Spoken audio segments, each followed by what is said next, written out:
Why, hello there. I didn't see you come in. I was just catching on with some light reading. But today, I would like to talk to you about a very serious issue in American history. The Weathermen Underground. These are not the typical Weathermen you see on TV, but rather a domestic terrorist group that reigned during the 1960s and 1970s. The Weathermen were a faction of the SDS, or Students for a Democratic Society. Both groups believed in the protest of the Vietnam War, but the Weathermen felt the only way to directly influence the national government was through violence, and split up in 1969. A leader of the Weathermen, Bernardine Dorn, once said, "There's no way to be committed to nonviolence in the middle of the most violent society that history's ever created. I'm not committed to nonviolence in any way." According to Harold Jacobs, the Weathermen differed from the SDS for the following reasons. Where the SDS were loosely structured, the Weathermen were tight. And where the SDS espoused diverse leftist ideals, the Weathermen embraced Marxism. And where the SDS primarily used peaceful protest, the Weathermen used violence. Checkmate. The Weathermen Underground's name derived from a Bob Dylan song called Subterranean Homesick Blues, which included the line, "You don't need a weatherman to tell which way the wind blows." This was referring to the fact that anyone could see that world revolution was imminent. At this point, you may be wondering, what were the views? What were the ideals? What were the Weathermen trying to do? Brian Flanagan, a member, puts it best. We wanted to light it up. Our slogan was "Bring the War Home." And we really wanted to give the United States and the rest of the world a sense that this country was going to be completely unlivable if the United States continued in Vietnam. And that was the goal of this group. Flanagan's bold statement showed the true intensity of the Weathermen Underground and their views. This showed that the Weathermen Underground were willing to fight violence with violence.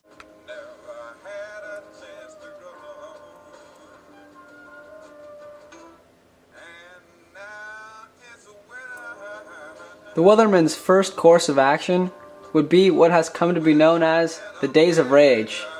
This 3-day violent protest would take place in the streets of Chicago, starting on October 8th, 1969. The protesters proceeded by smashing windows and attacking police in an attempt to show revolutionary bravery. On the first day, 68 protesters were arrested, and according to anonymous Weathermen, 57 cops were hospitalized. The Days of Rage caught the attention of the government and FBI, as it made the Weathermen a recognized revolutionary group.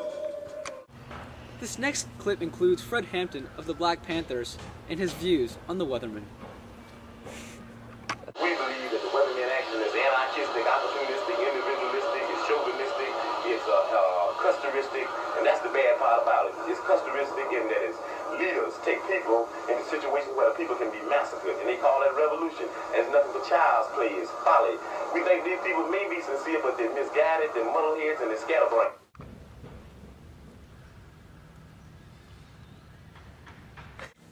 After watching Fred Hampton speak on the Weathermen, it's easy to see that the Black Panthers were in fact against the actions of the Weathermen.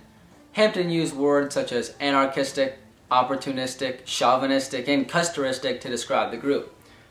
Let's take a look at the word customistic.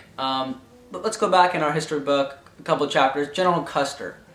Fred Hampton was comparing General Custer to the Weathermen, where, saying that they take their people into situations where they can be massacred.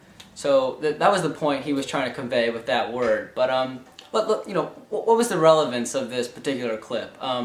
Earlier, the Weathermen were giving the impression that the Black Panthers were actually on their side, but frankly, after seeing that clip, Fred Hampton conveyed the exact opposite. This newspaper article entitled "A Radical Declaration Warns of an Attack by Weathermen" was printed on May 25, 1970, the day after a written transcript of a tape recording of Bernardine Dorn arrived at the New York Times Bureau. The statement warned that the Weathermen would attack a symbol or institution of American injustice within the next 2 weeks. Hello. I'm going to read a declaration of a state of war. This is the first communication from the Weathermen underground. Troops know the lines are drawn. Revolution is touching all of our lives. Freaks are revolutionaries, and revolutionaries are freaks. If you want to find us, this is where we are. In every tribe, commune, dormitory, farmhouse, barracks, and townhouse, where kids are making love, smoking dope, and loading guns, fugitives from American justice are free to go. Within the next 14 days, we will attack a symbol or institution of American injustice.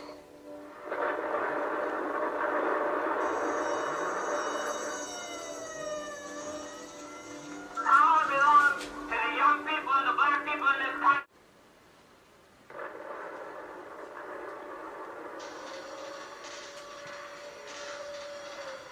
The Weathermen would in fact come through with their statement, bombing the National Guard headquarters in May of 1970.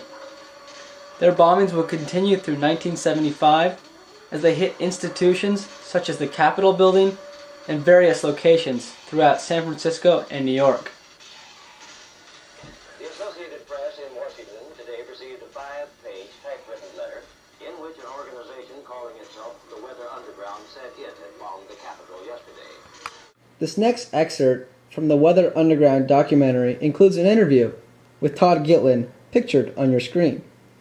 Todd Gitlin was once the president of the Students for Democratic Society during 1963 and 64. Gitlin displays his disgust in the actions of the Weathermen, much like Fred Hampton of the Black Panthers. Gitlin says that the Weathermen brought themselves to the point where they are ready to become mass murderers. I think what has to be stared at is that they brought themselves, they were not brought, they brought themselves to that point. To the point at which they were ready to be mass murderers. This is mass murder we're talking about. They came to this conclusion, which is the conclusion that was come to by all the great killers, whether Hitler or Stalin or Mao, that they have a grand project for the transformation and purification of the world. And in the face of that project, ordinary life is dispensable. They joined that tradition. Although this interview with Gitlin may seem extremely opinionated, it provides the views of the other side. This clip was included to allow you, the viewers, to see both sides' opinions of the situation.